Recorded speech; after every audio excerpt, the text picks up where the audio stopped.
service, bénis chaque participant, oh Dieu. Bénis tous ceux qui nous suivent sur Internet. Et quiconque, Seigneur, sera connecté à cette vidéo, oh Dieu. Père, je prie que ton onction coule, les saisisse, l'affecte, les guérisse et les transforme. Au nom de Jésus. Utilise, Seigneur, ton serviteur. J'aimerais disparaître pour que toi tu apparaisses. Papa, utilise ma bouche. Et que ton esprit, Seigneur, puisse convaincre les nations. Que toute la gloire te revienne. Au nom de Jésus. Amen. Merci, que le nom du Seigneur soit.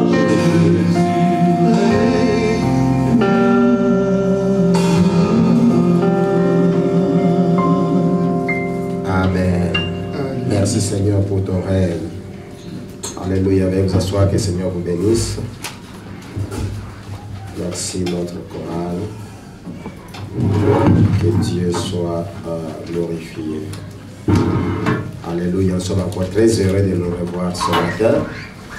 Que le nom du Seigneur soit glorifié. Alléluia. À la fin, nous allons chanter. Je suis content de te voir aujourd'hui pour fort lui. Alléluia. Alléluia. Nous sommes très contents de le voir. Que le nom du Seigneur soit glorifié. Ce matin, nous ouvrons un nouveau chapitre que nous allons, par la grâce de Dieu, développer pendant 2 dimanches. Nous avons dans la Bible certains personnages. Il y en a qui ont marqué l'histoire, mais qui sont souvent oubliés. Je me rappelle, lorsque nous lisons Luc, dans son premier chapitre, on parle de ce qui s'est passé à l'époque des grands sacrificateurs comme les Zacharie. Mais il y a une prophétesse qui était là, dont plusieurs peut-être ne connaissent pas le nom. Mais la Bible dit, à l'époque, on cite les sacrificateurs, on parle aussi de Anne, la prophétesse.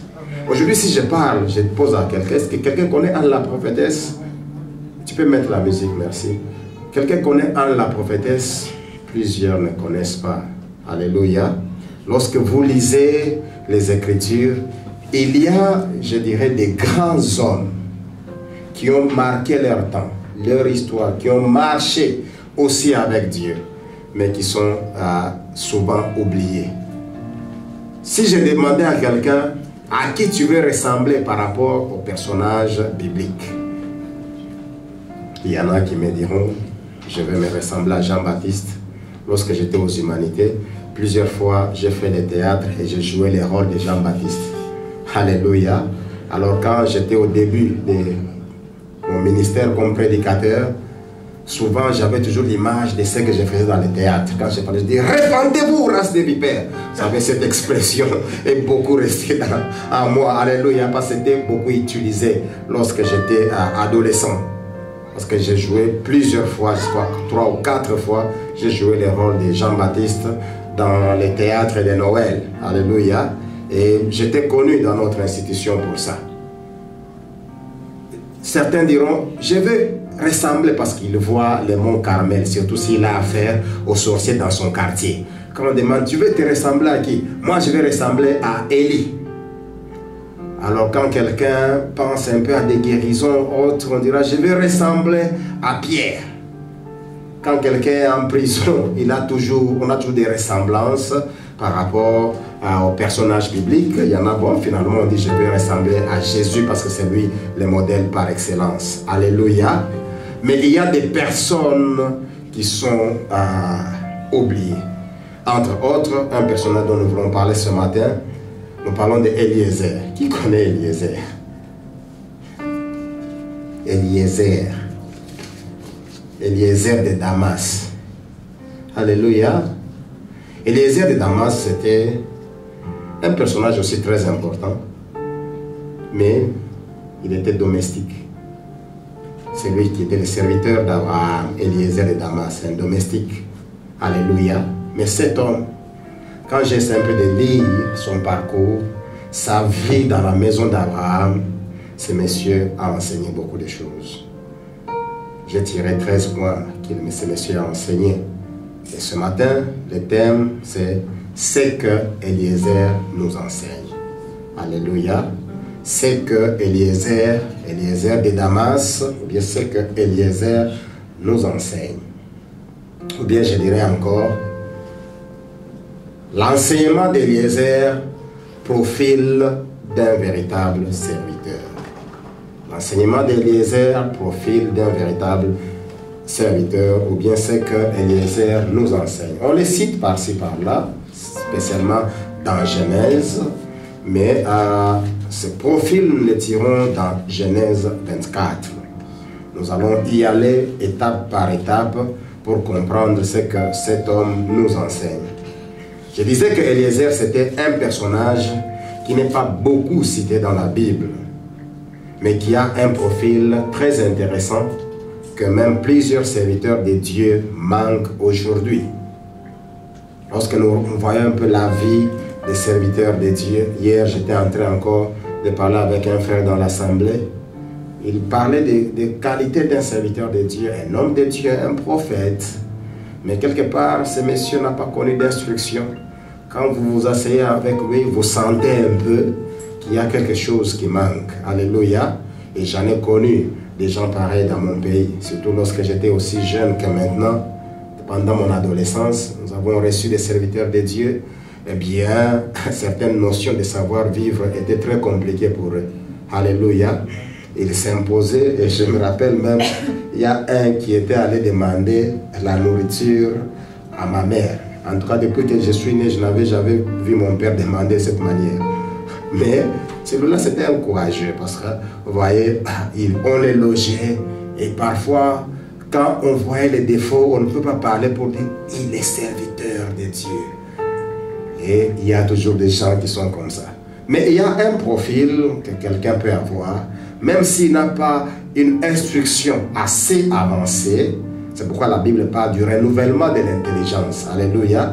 Quelqu'un qui a l'intelligence renouvelée peut vivre partout avec n'importe qui. Et il va toujours s'adapter et prouver qu'il est de Dieu. Cet homme, Eliezer, comme je dis, il a fait. C'était quelqu'un qui a réalisé beaucoup de choses dans sa faiblesse, parce que c'est son maître Abraham qui était connu. Lui n'était que serviteur d'Abraham. Serviteur, ça sonne bien. Domestique d'Abraham. Alléluia, c'est ce que lui était en train de faire. Mais dans cette faiblesse, il a réalisé beaucoup de choses. C'est peut-être ça que nous pouvons parler encore une fois de la puissance de Dieu, de la puissance dans la faiblesse. Les hommes ayant ce type de profil comme Eliezer, nous les cherchons encore aujourd'hui. Qu'est-ce que nous constatons auprès d'Eliezer? Sa fidélité, sa soumission, son obéissance à son maître qui était Abraham. Ces choses nous ont conduits à avoir, et c'est même lui, Eliezer, qui est allé chercher, nous allons le voir, la femme du fils de son maître, celle qui est aujourd'hui la mère directe du patriarche des 12 tribus d'Israël. C'est elle qui est allée chercher, c'est lui qui est allé chercher Rebecca plutôt, Rebecca qui est la mère de Jacob, Jacob qui est le patriarche direct des 12 tribus d'Israël. Alléluia, le patriarche, ou bien celui qui a porté même le nom d'Israël. C'est à partir de cette obéissance, la soumission et la fidélité à son maître Abraham, il est resté. Vous savez, il y a des personnes comme ça. Plusieurs d'entre vous, vous avez occupé des fonctions favorables lorsque vous étiez dans vos pays. Vous avez ce genre de personnes, les domestiques, dans vos maisons. Vous savez, il y a dans certaines maisons, ces gens se sentent tellement bien traités à tel point que lorsque les gens viennent, ils ne savent pas que non, cette personne est prise comme serviteur dans cette maison. Alléluia. Ils se sentent tellement parmi les siens. Et vous avez remarqué, les jours que vous avez dit à ces gens-là que nous sommes en train de partir, c'était eux qui étaient les plus affectés. Ils ont pleuré. Je me rappelle, nous avions une sœur qui s'appelait Mamie, c'est elle qui aidait mon épouse.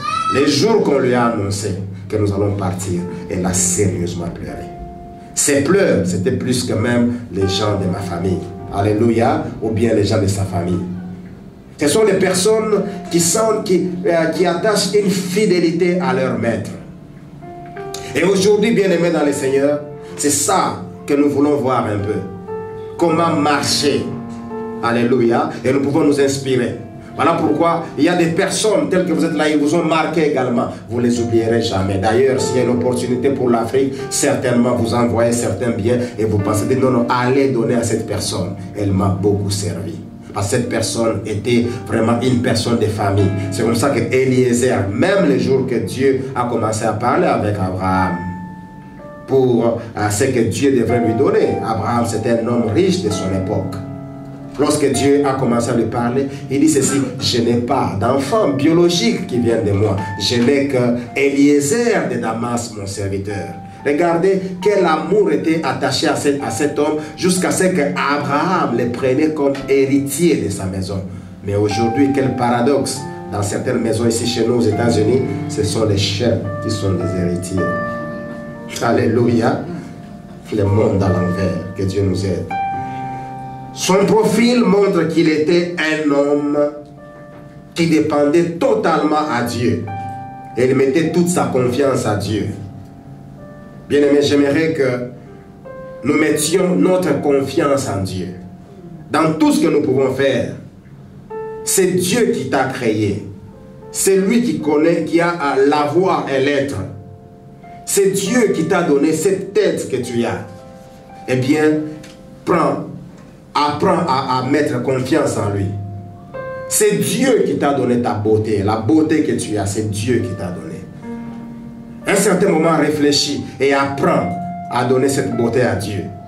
C'est Dieu qui t'a donné les bras. Pourquoi il y a des moments où tu refuses d'acclamer? C'est Dieu qui t'a donné les jambes. Tu as de la peine à te déplacer pour aller à l'église. Alléluia. Je me souviens autrefois lorsque je parlais, je disais, mais finalement, eh bien, même l'ancien président du Zaïre, Mobutu, il pouvait être à des endroits pour louer Dieu, malgré sa voix. Je ne pense pas que Mobutu, lorsqu'il était dans une assemblée, il chantait comme il parlait. Kembo, Kembo, Nanyo, Kembo. Non. Je suis sûr qu'il était aussi en mesure de sauter parce que la Bible nous démontre qu'il y a un roi, le roi David, devant Dieu. Eh bien, il oubliait tout son être. Il pouvait danser, il pouvait chanter, jusqu'à montrer son ventre comme s'il était enceinte. Alléluia. Mais il était normal. Si tu veux réaliser, mon ami, quelque chose et avoir la paix et le succès, il faut avoir la confiance en Dieu et dépendre totalement de Dieu. Nous avons 13 points qu'on a tirés dans cet enseignement, dans les profils d'Eliezer de Damas. Ce qui nous enseigne. Le premier point, accepter les défis. Nous sommes dans Genèse 24. Nous lisons, vous pouvez pour votre méditation lire tout Genèse 24. Vous comprendrez l'histoire. Mais nous allons tirer quelques versets. Genèse 24, verset 3. Verset 3 et verset 9. Genèse 24, verset 3 et verset 9. Ça, c'est son maître Abraham qui l'appelle. Il lui dit ceci: place ta main sous ma cuisse et jure par l'Éternel, le Dieu du ciel et le Dieu de la terre, que tu ne prendras pas pour mon fils une femme parmi les filles cananéennes au milieu desquelles j'habite. Verset 9. Alors le serviteur mit sa main sous la cuisse d'Abraham, son maître, et lui jura d'exécuter ses ordres. Alléluia. La première chose que nous enseigne Eliezer, c'est savoir accepter les défis. Bien aimés, nous sommes dans un monde où nous rencontrons les défis. Tous les jours, il y a les défis. À un certain moment, lorsque les enfants d'Israël étaient menacés par les injures de Goliath, Goliath était un défi pour ce peuple. Mais un jour, il a fallu qu'il y ait quelqu'un du nom de David qui est allé accepter les défis. La première chose, le premier profil pour un bon serviteur, c'est savoir accepter les défis. Il y a toujours un moment où dans la vie, on arrive à rencontrer les défis. Et il y a aussi un moment, à cause des différents défis qu'on arrive à rencontrer, on parvient à se distinguer. C'est au travers les défis qu'on parvient à connaître qui sont les vrais disciples. C'est lorsque vous rencontrez les défis que vous découvrirez aussi qui sont vos vrais amis. Alléluia. Parce qu'il y a toujours tendance de fuir les défis. Lorsque Jésus a été arrêté, il a connu, c'était tout un défi. Nous avons vu combien tous ceux qui étaient à ses côtés ont pris fuite. C'est lorsque je disais les défis se présentent qu'on peut bien dire. Et avant même les défis, c'est bien beau de dire, mais pasteur, nous t'aimons, tu es vraiment notre Père. Alléluia. Nous rencontrons ce genre de choses. Mais c'est mieux d'accepter les défis qui se présentent devant nous. Et marcher ensemble pour chercher à défier. Dire que nous t'aimons, c'est très beau. Mais chercher à défier les défis qui sont devant nous, c'est encore mieux. Eliezer avait passé beaucoup de temps dans la maison de son maître, Abraham. Il était considéré, comme je viens de vous le dire, comme le fils même de la maison. Mais lorsque son maître lui a dit, écoute, viens, je vais t'envoyer. Mon fils est assez adulte et il lui faut une femme. Je t'envoie toi, va chercher la femme. Mais ce que je vais te demander, jure par les dieux du ciel et de la terre, que tu ne prendras pas pour mon fils une fille parmi les Cananéennes, parmi les filles que nous voyons tous les jours. Alléluia. Va d'où je vais dans mon pays, va là-bas, va chercher. Bien aimé, c'était un grand défi. Au même moment, il y avait de belles filles qui étaient dans la ville. Il devrait tourner, et Abraham ne devrait pas même le connaître. Il devrait tourner, trouver une belle fille et revenir dire à son maître que voici. Mais il a accepté ce grand défi pour aller chercher, pour partir de la maison de son maître, effectuer un voyage pour aller chercher une femme pour le fils de son serviteur, pour aller chercher une femme pour Isaac. C'est ici qu'il devrait découvrir, qu'il devrait démontrer son amour envers son maître. Bien aimé, c'est au moment où on rencontre des défis, comme je disais, vous reconnaîtrez alors qui vous aime, qui marche avec vous. C'est pendant les défis. Quand tout va bien, eh bien vous connaîtrez toutes sortes d'histoires. Il y en a qui vont vous appeler, je le dirai encore tout à l'heure. On vous appellera grand prêtre, grand serviteur, grand ceci, ainsi de suite. C'est quand il y a encore du miel. Quand il y aura un peu des choses amères, comme ce qu'on appelle bandindi dans mon pays, alléluia. Quand vous goûtez un peu à ces choses, eh bien quand c'est amer, là on cherche même à nier la foi. Bien aimé, la Bible dit, c'est en étant fidèle dans les petites choses que vous aurez les grandes choses. Alléluia. Et cette fidélité se manifeste lorsqu'il y a un défi devant vous. Deuxième point qu'Eliezer nous enseigne. Eliezer sait examiner des solutions et les propose. Il fait l'examen des solutions et il les propose. Genèse 24, verset 5. Il est écrit, les serviteurs lui répondit, peut-être cette femme ne voudrait-elle pas me suivre dans ce pays-ci? Devrais-je alors ramener ton fils dans le pays d'où tu es parti? Excusez-moi. Alléluia. Eliezer vient avec une solution, il propose à son maître. La première chose, il accepte les défis. Et la seconde chose, il trouve quand même qu'il y a une solution. C'est bien, moi je vais effectuer un voyage, mais là où j'irai, est-ce que cette fille acceptera aussi de me suivre? Et si la fille, peut-être, imaginez-vous aller chercher la femme d'un homme que vous n'avez jamais vu. Et il y en a peut-être qui ont la chance, quand ils ont besoin d'une femme, ou bien de quoi, ou bien d'un mari, ils envoient des photos. Alléluia. Mais c'était un défi, aller chercher, parler à une femme. Et cet homme qui vient vous parler, ce n'est même pas lui. Il vient vous parler d'un homme que vous ne connaissez pas. Et la femme devrait accepter. C'était une équation assez difficile. Mais Eliezer pense proposer une solution.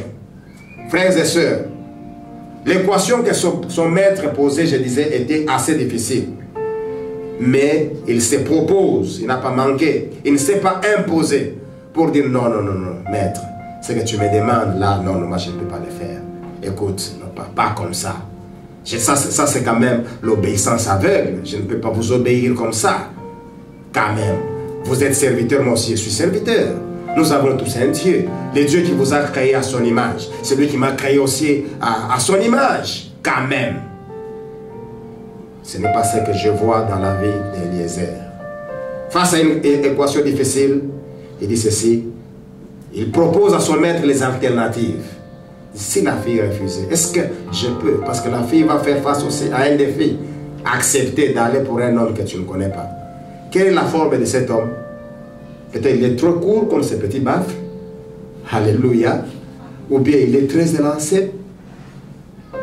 Rencontrer quelqu'un, eh bien, comme Zachée, ou bien comme Satan, eh bien, je ne sais pas. Mais ça devait être une chose très compliquée. Alors il propose une solution. Bien aimé, je vais dire ceci, même si vous avez la connaissance, plus que votre maître, même si vous avez la grandeur, plus que votre maître, il est très important d'accepter ce que votre maître vous propose, parce que c'est lui que Dieu a placé pour vous guider. Alléluia. Ne fût-ce que par Dieu, acceptez. Et Dieu a besoin de cela. Dieu n'ignore pas que vous avez les master degree. Dieu n'ignore pas que vous avez les doctorats. Dieu n'ignore pas toutes ces choses, mais le même Dieu va vous placer devant quelqu'un qui n'a que les high school degree. Que faire? Bien aimé, accepter. Parce que c'est lui que Dieu a placé.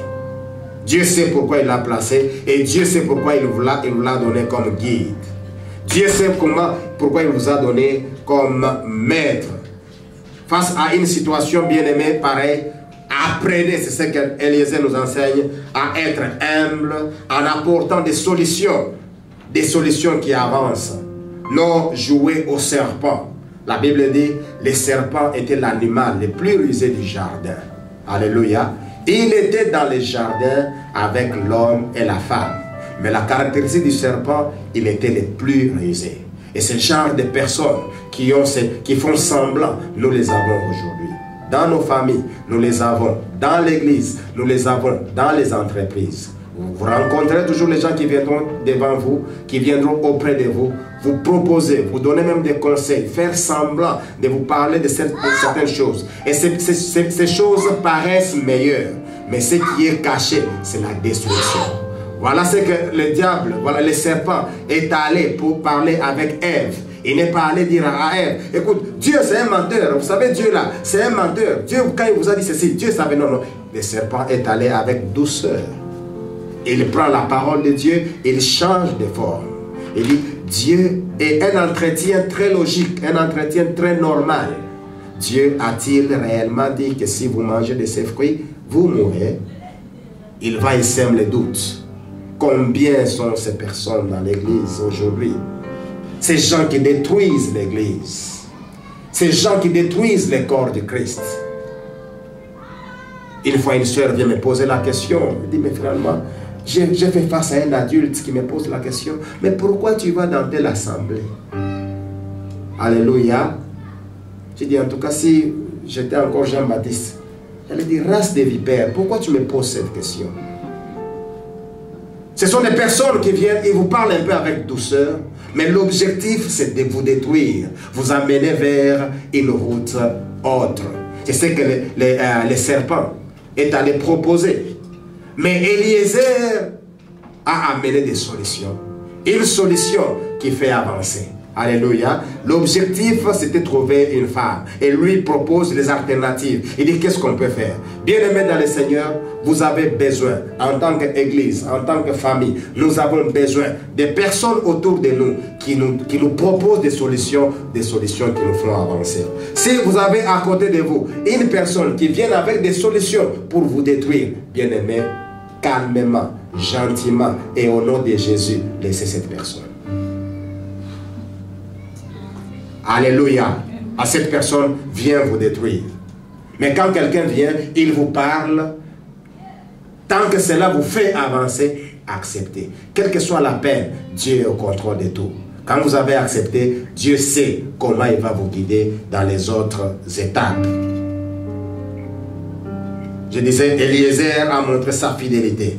Il a collaboré avec son maître pour trouver une solution. Voici la caractéristique d'un serviteur. Proposer les alternatives afin d'aller vers une solution. Troisième point qu'Eliezer nous enseigne. Il promet de suivre les instructions de son maître. Encore une fois, l'obéissance. La Bible dit, l'obéissance vaut mieux que les sacrifices. Genèse 24, verset 9, nous lisons. Alors le serviteur mit sa main sous la cuisse d'Abraham, son maître, et lui jura d'exécuter ses ordres. Il a juré. Il dit ceci, je vais suivre. Suivre les instructions, mes amis. L'obéissance. C'est mieux que le sacrifice, dit la Bible. Mais le manque d'obéissance, comme nous l'avons vu dans les jardins d'Éden, a conduit Adam et Ève à la mort. Le manque d'obéissance nous conduit à l'échec. Le manque d'obéissance nous conduit à la désolation. Le manque d'obéissance nous conduit à la catastrophe. Chaque fois qu'il y a désobéissance, bien aimé, ce sont des signes qui précèdent la mort. Ce sont les signes qui précèdent l'échec. La désobéissance entraîne obligatoirement, c'est le highway vers la mort. C'est le highway vers l'échec. Si vous voulez échouer dans la vie, apprenez à bien désobéir. Alléluia. Désobéissez à la voix du Maître. Désobéissez à la voix de Dieu. Quand Dieu parle, faites semblant comme si Dieu ne parlait pas. Bien-aimé, la désobéissance entraîne toujours à l'échec. Mais Eliezer a accepté de jurer pour suivre les instructions. Un bon disciple, un bon serviteur, un bon enfant de Dieu est celui qui sait entendre la voix de Dieu. Celui qui sait entendre la voix de son maître. Jésus a dit, mes brebis entendent ma voix. Alléluia. Et ils me suivent. Bien aimé, un bon disciple, ce n'est pas celui qui chante. Comme je disais tantôt, je me souviens, un monsieur m'appelait grand sacrificateur, c'est pas grand souverain sacrificateur. Alléluia. Quand il me voit, il dit, grand souverain sacrificateur, quel beau titre. C'est beau à entendre. Mais cela ne reflétait rien de son cœur. La désobéissance. Ces genres de personnes, malgré tout ce qu'ils peuvent chanter sur vous, rassurez-vous que tout ce qu'ils sont en train de méditer, c'est le mal. Il est très important, même parmi nos enfants, que nous puissions les apprendre à obéir. Alléluia. Celui qui obéit, bien aimé, c'est aussi, il a des indications d'un bon leader. C'est lui qui sait obéir aux petites choses, qui sait obéir à la voix de sa mère, à la voix de son père. Parfois, il y a les interdictions que vous rencontrez à la maison, dont il n'y a même pas de justification. Un jour, ton père, ta mère peut se lever et dire, non, non, aujourd'hui, je sens seulement que tu ne puisses pas sortir. Mais c'est ta voiture, elle est très belle. Ton père connaît cela, que tu peux sortir. Il dit, mais non, je sens que tu ne peux pas sortir. Écoute, mon ami, ce n'est pas par la joie qu'il te dit cela. Tout ce que tu feras, tu ne perdras rien. Alléluia. Ce n'est pas par le fait parce que tu as prévu, non, non, aujourd'hui j'irai à l'arche. Ce n'est pas parce qu'on te dit de ne pas sortir aujourd'hui que demain on va déplacer l'arche. L'arche sera toujours là. Le Mississippi sera toujours là. Les eaux sera toujours là. N'est-ce pas, le Mizum sera toujours là. Alléluia. Accepte seulement.